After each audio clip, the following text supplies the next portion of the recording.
Em diversas democracias, um fenômeno chama a atenção de cientistas políticos e sociólogos: a consolidação do movimento evangélico.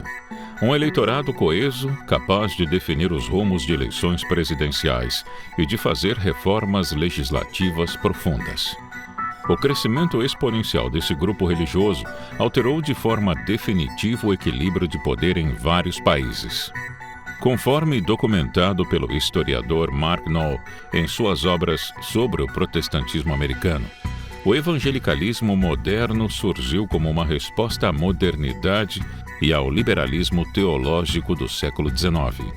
Enquanto as denominações tradicionais se institucionalizavam, as vertentes evangélicas enfatizavam a conversão pessoal, a autoridade direta das Escrituras e o ativismo social. Essa maleabilidade permitiu ao movimento se adaptar rapidamente às transformações das massas urbanas, preenchendo lacunas que o Estado e a Igreja tradicional já não supriam. Para entender por que o movimento evangélico se tornou uma das forças religiosas e sociais mais expressivas do século XXI, é necessário retornar às raízes da diferenciação teológica que fragmentou o cristianismo no mundo ocidental. Evangélico vem do grego euangelion, que significa boa notícia, termo que Martinho Lutero recuperou no século XVI para designar os cristãos que rompiam com a autoridade da Igreja Católica e defendiam a centralidade da Bíblia, a salvação pela fé e o sacerdócio universal dos crentes. Nesse primeiro momento, evangélico era praticamente sinônimo de protestante. Na Alemanha e em boa parte da Europa, o termo ainda hoje designa as igrejas luteranas. A diferenciação que conhecemos hoje entre protestantismo histórico e evangelicalismo nasce mais tarde, sobretudo a partir dos séculos XVII e XVIII, com movimentos como o pietismo alemão e o metodismo de John Wesley na Inglaterra. Esses movimentos reagiam a um protestantismo que, segundo seus líderes, havia se tornado frio e institucional e distante da experiência pessoal de conversão. Surge então uma ênfase que vai marcar todo o evangelicalismo posterior: a ideia de que não basta pertencer institucionalmente a uma igreja cristã, é preciso ter uma experiência pessoal e transformadora de novo nascimento. Essa ênfase se espalhou pelos Estados Unidos através dos chamados Grandes Despertamentos, dos séculos XVIII e XIX, movimentos de pregação itinerante, conversões em massa e forte apelo emocional, que lançaram as bases culturais do evangelicalismo americano, hoje o principal polo irradiador do movimento no mundo. No fim do século XIX, dentro desse caldo evangélico americano, surge o chamado movimento de santidade, que insistia numa segunda experiência espiritual, posterior à conversão, capaz de purificar o crente e capacitá-lo para uma vida mais santa. Foi justamente dessa tradição de santidade que aconteceu o episódio considerado o marco fundador do pentecostalismo moderno: o avivamento da Rua Azusa. O verdadeiro divisor de águas para a expansão global e popular desse movimento ocorreu em 1906, na cidade de Los Angeles, com o chamado Avivamento da Rua Azusa. Liderado pelo pregador afro-americano William J. Seymour, o evento desafiou as rígidas leis de segregação racial da época, reunindo brancos, negros e imigrantes sob o mesmo teto. O pregador Seymour, negro e filho de ex-escravizados, começou a liderar reuniões de oração num antigo templo metodista abandonado na Rua Azusa. Nas reuniões, que se estenderam por cerca de 3 anos, relatavam-se manifestações como curas, profecias, transe e o falar em línguas estranhas, fenômeno conhecido como glossolalia, também chamado popularmente como dom de línguas, que é o ato de falar em uma língua considerada divina ou celestial, comum em transe religioso ou estado de êxtase.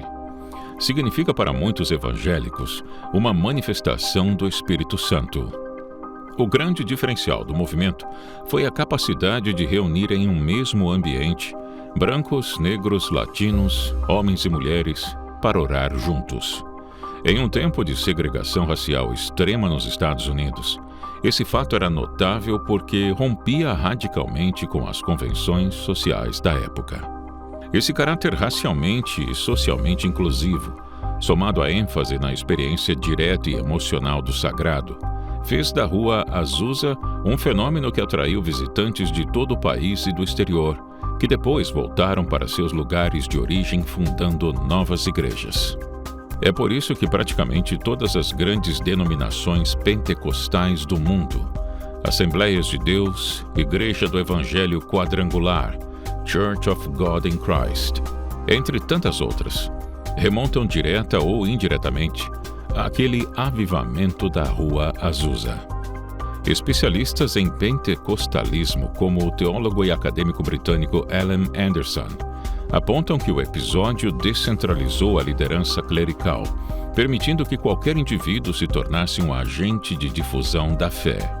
Essa quebra de barreiras sociais e raciais conferiu ao movimento uma capilaridade sem precedentes, transformando-o em uma força de base comunitária sólida. O crescimento evangélico não é um fenômeno isolado nem acidental. Ele se explica por uma combinação de fatores. Há um fator organizacional, diferente do modelo católico centralizado e hierárquico.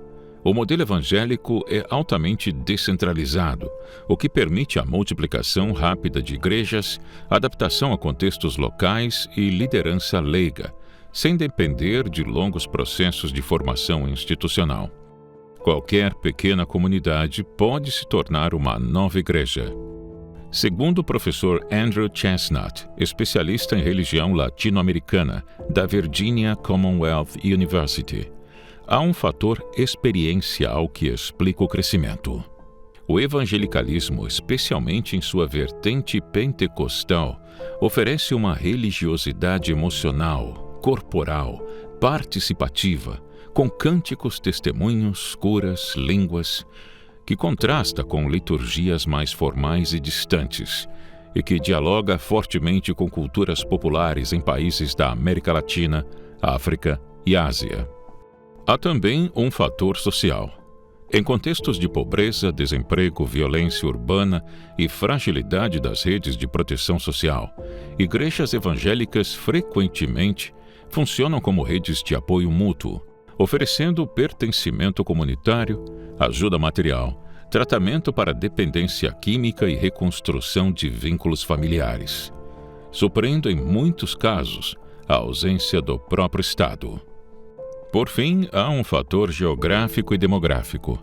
Segundo o professor de religião Donald Miller, da University of Southern California, o crescimento evangélico é especialmente intenso no chamado Sul Global, América Latina, África subsaariana e partes da Ásia. Regiões com alto crescimento populacional e onde o cristianismo, de modo geral, está se tornando cada vez mais associado a essas formas mais recentes e dinâmicas de fé, em contraste com um cristianismo histórico europeu em declínio. Nas últimas décadas, essa capilaridade social do movimento evangélico fez com que deixasse de ser apenas um fenômeno religioso para se tornar também um fenômeno político, cultural e econômico, relevante em diversos países. No Brasil, nos Estados Unidos e em países africanos e em partes da América Latina, bancadas evangélicas influenciam legislações, eleições e debates públicos sobre família, costumes e moral. O crescimento do segmento evangélico tem reconfigurado parlamentos inteiros. Ao mesmo tempo, o movimento segue sendo para milhões de pessoas um espaço de sentido existencial, pertencimento comunitário e transformação pessoal, o que ajuda a explicar por que, mesmo diante de tantas transformações no mundo contemporâneo, ele continua crescendo, onde outras formas de religiosidade institucional perdem fiéis.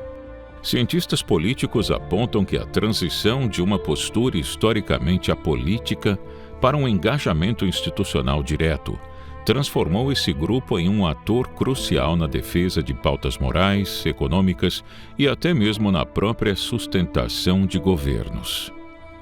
O movimento evangélico contemporâneo, portanto, consolidou-se não apenas como uma expressão de fé, mas como uma das forças políticas mais dinâmicas e determinantes do século XXI.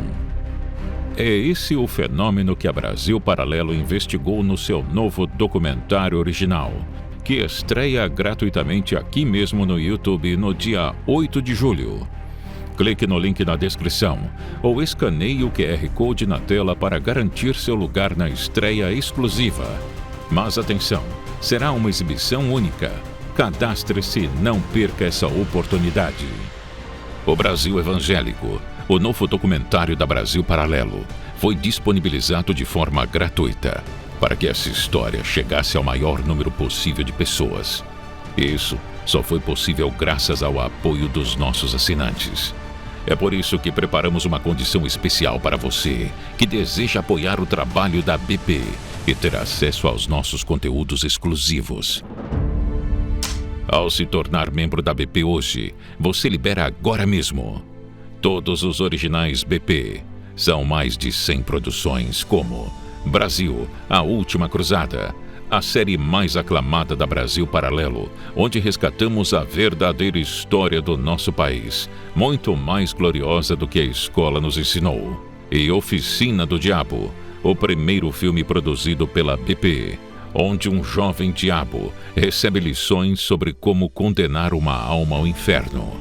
Além disso, assinando durante esta campanha, você recebe como bônus o combo Fé e Família, todas as entrevistas do documentário na íntegra e a transcrição completa com um índice temático para consulta. O podcast Bastidores do Brasil Evangélico, com Tiago Rafael e Jean Regina. E ainda 3 filmes do nosso catálogo com valores cristãos para assistir em família: Mãos Talentosas, A Colheita da Fé e Milagres do Paraíso. Normalmente esses filmes fazem parte de um plano mais caro.